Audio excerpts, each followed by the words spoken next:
សួស្តីអ្នកទាំងអស់គ្នាសូមស្វាគមន៍មកកាន់សាលាភាសាអង់គ្លេស Edniche បន្តិចទៀតនេះអ្នកទាំងអស់គ្នានឹងឃើញវីដេអូមេរៀនកម្រិតដំបូងមួយដែលតាក់ទងជាមួយនឹងការសន្ទនាទៅលើប្រធានបទ Let's go Dutch Let's go Dutch នឹងគឺជាឃ្លាមួយល្អដែលអ្នកទាំងអស់គ្នាអាចប្រើប្រាស់នៅពេលដែលអ្នកទាំងអស់គ្នាទៅញ៉ាំអាហារនៅខាងក្រៅមេរៀនមួយនេះគឺយើងដកស្រង់ចេញមកពី app Edniche Online នៅពេលដែលអ្នកទាំងអស់គ្នាក្លាយទៅជាសមាជិករបស់ app Edniche Online គឺអ្នកទាំងអស់គ្នានឹងអាចឃើញវីដេអូមេរៀនរាប់រយរាប់ពាន់ដែលមាននៅទីនោះហើយនៅខាងក្រោមវីដេអូមេរៀននីមួយៗ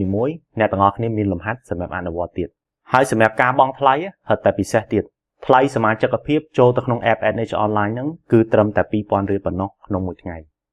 ឡូវនេះខណៈពេលដែលខ្ញុំកំពុងតែនិយាយជាមួយអ្នកទាំងអស់គ្នាសាលាភាសាអង់គ្លេស Edniche កំពុងតែបញ្ចុះតម្លៃពិសេសទៀតទៅលើថ្លៃសមាជិកភាពហ្នឹងចឹង 2000 រៀលក្នុងមួយថ្ងៃហើយចុះនៅក្រោម 2000 រៀលក្នុងមួយថ្ងៃនេះទៀតបើសិនជាអ្នកទាំងអស់គ្នាចាប់អារម្មណ៍ចង់ក្លាយទៅជាសមាជិករបស់ app Edniche Online កុំភ្លេចស្វែងរកព័ត៌មានបន្ថែមដែលមាននៅខាងក្រោមវីដេអូនេះឥឡូវនេះយើងទៅមើលមេរៀនរបស់យើងទាំងអស់គ្នាមេរៀនរបស់យើងថ្ងៃនេះគឺមានចំណងជើងថា Let us go Dutch Let us go Dutch ពាក្យ Let us នេះជាទូទៅគេមិនសូវនិយាយពេញហ្នឹងទេគេច្រើននិយាយកាត់គឺ Let's ចឹងដាក់ let ហើយកាត់អាលើមកហើយដាក់ s let's អានោះមានន័យថា let us ហ្នឹង Let's go Dutch ពាក្យ go Dutch នេះអ្នកខ្លះបកមកពាក្យអត់បានណាត្រូវប្រើទាំងពីរចឹងមកអត្ថន័យរបស់វាគឺមានន័យថាចេញលុយស្មើគ្នាឬក៏ចេញលុយរៀងខ្លួនចឹងឧទាហរណ៍បើយើងទៅហូបអីចឹងទៅបើយើងនិយាយថា go Dutch អាចមានន័យអញ្ចឹងណា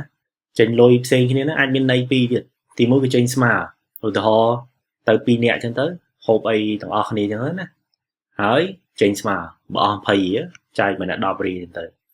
ឬក៏អាចមានន័យមួយទៀតគឺចេញរៀងខ្លួនអ្នកណាទិញអីអ្នកនឹងចេញលុយចឹងទៅចឹង go Dutch នេះន័យវាអត់សូវច្បាស់ត្រង់ហ្នឹងតិចណាប៉ុន្តែពាក្យច្រើនពេលគេប្រើ go Dutch គឺគេសំដៅទៅឲ្យរឿងចែកគ្នាហ្នឹងហើយបើអស់20រៀលម្នាក់ពាក់កណ្ដាលចឹងទៅអាហ្នឹងឯងអត្ថន័យរបស់ go Dutch ណាឥឡូវយើងទៅមើលការសន្ទនារបស់យើងហើយយើងទៅមើលពាក្យក៏ដូចជាឃ្លាឃ្លោងដែលយើងអាចទាញបានចឹង A ក៏និយាយថា Well that was an excellent meal let me pay the bill today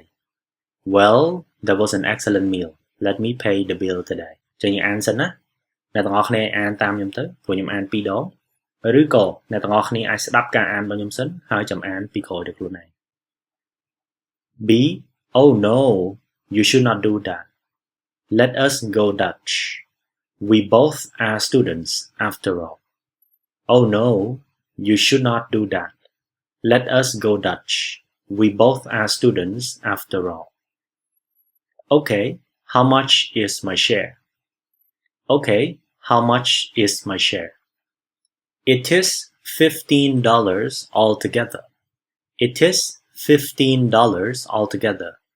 So, it is $7.50 per head. So, it is $7.50 per head. Is it right? Is it right? That is right. Here's my share. That is right. Here's my share. Waiter, bring the bill. Waiter, bring the bill. ចឹងចប់ហើយណាការសន្ទនានឹងមានប៉ុណ្ណឹងអ្នកទាំងអស់គ្នាអាចចុច pause វីដេអូទៅអានម្ដងទៀតក៏បានដែរតែដែរណាវាគឺជាវីដេអូចឹងអ្នកគ្នាចង់ខាទៅខាមកប្រហែលដងក៏បានដែរ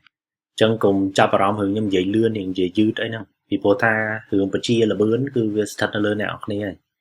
មិនបាច់ចង់ឲ្យខ្ញុំនិយាយលឿនឬក៏យឺតទេបើយល់ថាលឿនស្ដាប់ពី3ដងទៅបើយល់ថាយឺតអ្នកនរគ្នាអាចចុចតម្លើងលបឿនទៀតក៏បានដែរអាហ្នឹងណាចឹងឥឡូវនេះយើងទៅមើលវិញថាតើនៅក្នុងការសន្ទនាហ្នឹងមានឃ្លាឃ្លោងអីដែលយើងអាចចេះបានវីដេអូមេរៀនរបស់យើងអត់តន់ចប់ទេនៅសល់មួយផ្នែកទៀតតាមពិតសាលាភាសាអង់គ្លេស Edniche មានបេសកកម្មចង់ចែកចាយវីដេអូមេរៀនទាំងអស់នេះនៅលើ YouTube ក៏ដូចជាលើ Facebook ដោយឥតគិតថ្លៃតែម្ដងប៉ុន្តែលទ្ធភាពរបស់យើងអត់អាចទៅរួចយើងត្រូវការអ្នកទាំងអស់គ្នាចូលរួមនៅក្នុងថ្លៃសមាជិកភាពនេះដើម្បីឲ្យយើងមានលទ្ធភាពបន្តបេសកកម្មនេះ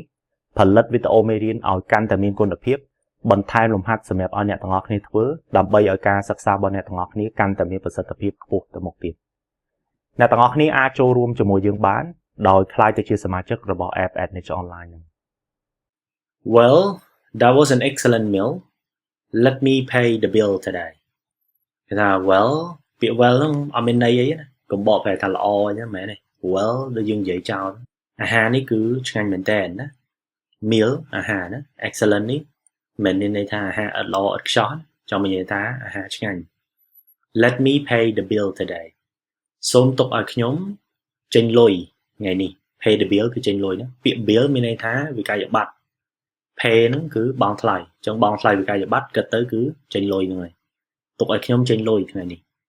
មិញអ្នកទាំងអស់គ្នាជួប let us ដូចខាងក្រោមនេះអ្នកទាំងអស់គ្នាអាចប្រើ let us មានន័យថាទាំងពីរណាតោះយើងអញ្ចឹងទៅប៉ុន្តែបើ let me មានន័យថាតែខ្ញុំឯងទុកឲ្យខ្ញុំណាអញ្ចឹង let me pay the bill today ទុកឲ្យខ្ញុំចេញលុយថ្ងៃនេះ oh no you should not do that គេថាអូទេអ្នកឯងមិនគួរធ្វើអញ្ចឹងទេ should not do that មិនគួរធ្វើអញ្ចឹងទេ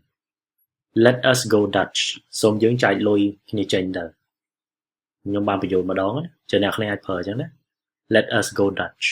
ពាក្យ go Dutch ហ្នឹងម្នាក់គ្នាប្រើជាមួយអ្នកចេះភាសាអង់គ្លេសច្រើនប្រើទៅគេដឹងតែម្ដងមិនចាំបាច់និយាយថា please share បើ go Dutch គេដឹងមក we both are students after all គេថាយើងទាំងពីរត្រឹមតែជាសិស្សទេបើនិយាយមែនតើទៅ after all ចង់មានតែគិតឲ្យមែនតើទៅគឺអញ្ចឹងយើងជាសិស្សទេ okay how much is my share okay how much is my share តើចំណែករបស់ខ្ញុំ share ហ្នឹងគឺចំណែកណាគឺចំនួនប្រមាណ how much គឺយើងសួរសំដៅទៅលុយហ្នឹងហើយ share គឺចំណែកណាពាក្យនេះអ្នកអានថា share ណាមិន share គឺ share share ដូច share post លើ Facebook ចឹងណាអានឲ្យត្រូវគឺសំឡេង share មាត់ហីចេះ share មិន share share how much is my share it is $15 altogether it is $15 altogether គេថាសរុបទាំងអស់ទៅគឺអស់$15 altogether ហ្នឹងគឺសរុបទាំងអស់ណាពាក្យមួយទៀតគឺ in total ក៏មានន័យថា altogether សរុបទាំងអស់ហ្នឹង so it is $7.50 per head គេថាអញ្ចឹងអស់$7.50 សេនក្នុងម្នាក់ per head ហ្នឹងគឺក្នុងម្នាក់ហ្នឹង per ហ្នឹងមាននៅក្នុងណា head ក្បាលអញ្ចឹងគេចង់មានន័យថាក្បាលមួយអស់$7.50 សេនបើយើងនិយាយសាមញ្ញគឺ per head ចង់មានន័យថាម្នាក់ហ្នឹងហើយបើយកចង់ per head ក៏បាន per person នេះចឹងទៅឬក៏មិនបាច់ប្រើទាំងពីរហ្នឹងប្រើពាក្យមួយទៀតគឺ each it is $7.50 each ហ្នឹងក៏បានដែរ is it right អ្នកគ្នាស្ដាប់ការអានរបស់ខ្ញុំមិនអានថា is it right មែនទេ is it អញ្ចឹងគឺខ្ញុំភ្ជាប់អាសលេងនេះជាមួយនឹង it នេះ is it right ខាងនេះឆ្លើយថា that is right ត្រឹមត្រូវហើយ he is my share នេះគឺជាចំណែករបស់ខ្ញុំ waiter bring the bill អ្នកហុកតុសូមយកវិក័យប័ត្រមកចុង words ហើយ phrases នៅក្នុងការសន្ទនានេះល្អណាជាពិសេសពេលដែលអ្នកគ្នាប្រើប្រាស់ពេលទៅភោជនីយដ្ឋាននេះហ្នឹងអ្នកគ្នាអាចប្រើបានណា pay the bill bring the bill go Dutch how much is my share អញ្ចឹងទៅប្រើទាំងអស់ហ្នឹងទៅវានឹងជួយអ្នកទាំងអស់គ្នាអាចប្រើប្រាស់ភាសាអង់គ្លេសបានខ្លះហើយនៅក្នុងបរិបទចូលទៅក្នុងភោជនីយដ្ឋាននេះយ៉ាងចប់ហើយវីដេអូមេរៀនរបស់យើងមានតែប៉ុណ្្នឹងទេបើសិនជាអ្នកទាំងអស់គ្នាចាប់អារម្មណ៍ចង់ក្លាយទៅជាសមាជិករបស់ app Edniche Online កុំភ្លេចស្វែងរកព័ត៌មានបន្ថែមដែលមាននៅខាងក្រោមវីដេអូនេះបើអ្នកទាំងអស់គ្នាយល់ថាវីដេអូមេរៀននេះមានប្រយោជន៍កុំភ្លេចចុច like ហើយ share ដើម្បីឲ្យអ្នកដទៃទទួលបានផងអរគុណជំរាបលា